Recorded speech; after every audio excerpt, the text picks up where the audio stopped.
para pendengar Renungan Harian Duk in Altum yang saya kasihi,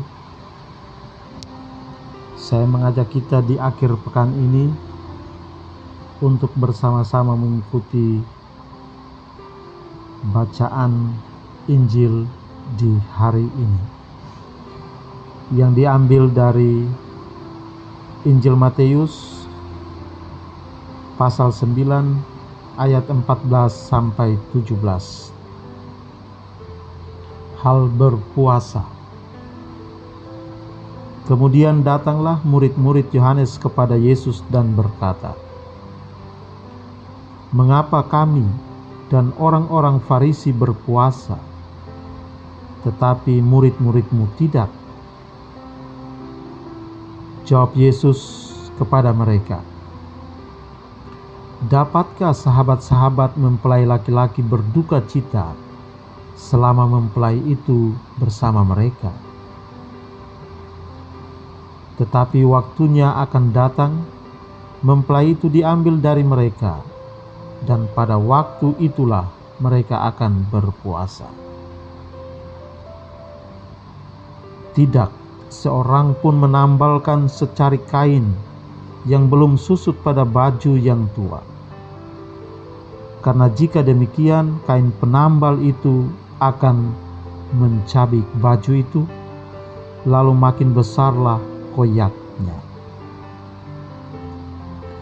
Begitu pula anggur yang baru tidak diisikan ke dalam kantong kulit yang tua.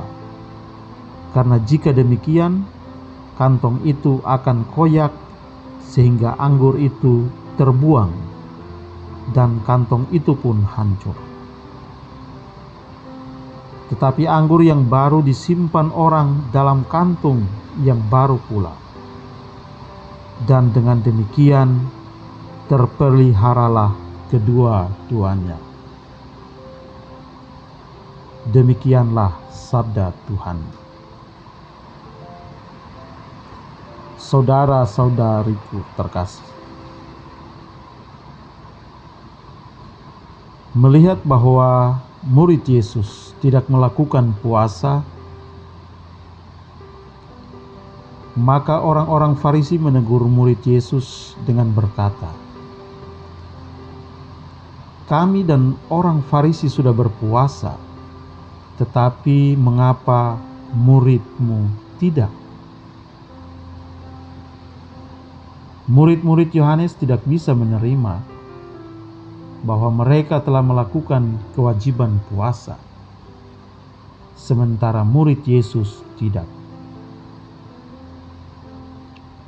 Yesus mengharapkan orang percaya berpuasa setelah dia kembali ke surga. Dan masa ini adalah masa ketidakhadiran, yaitu dari saat kenaikannya ke surga sampai kedatangannya kembali. Gereja menantikan kedatangan kembali mempelai laki-laki.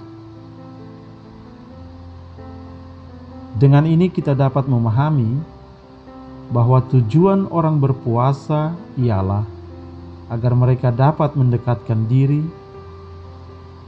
bersatu dengan Yesus. Jika seseorang sudah bersatu dengan Yesus, maka dia tidak perlu lagi berpuasa. Tetapi akan tiba waktunya bahwa mempelai akan diambil daripadamu, maka pada waktu itulah kamu harus berpuasa. Saudara-saudariku terkasih, puasa adalah tanda pertobatan, tanda penyangkalan diri, dan tanda kita mempersatukan sedikit pengorbanan kita dengan pengorbanan Yesus di kayu salib sebagai sili dosa kita dan demi mendoakan keselamatan dunia. Maka puasa bukanlah penampilan yang ditunjukkan untuk penampilan agar terlihat dekat dengan Tuhan. Namun, puasa adalah pertobatan batin dan penyangkalan diri. tidak terpaku apa yang dimakan dan kapan boleh makan.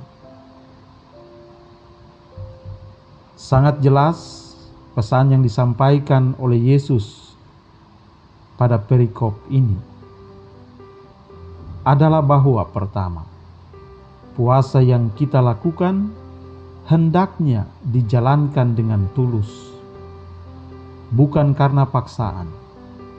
Dan jika kita melihat orang lain tidak berpuasa, hendaknya kita mengajak mereka.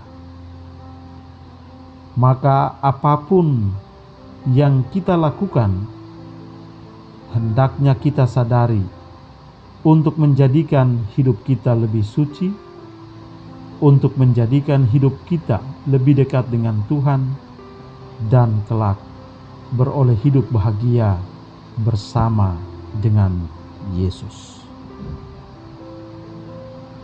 Semoga demikian. Amin.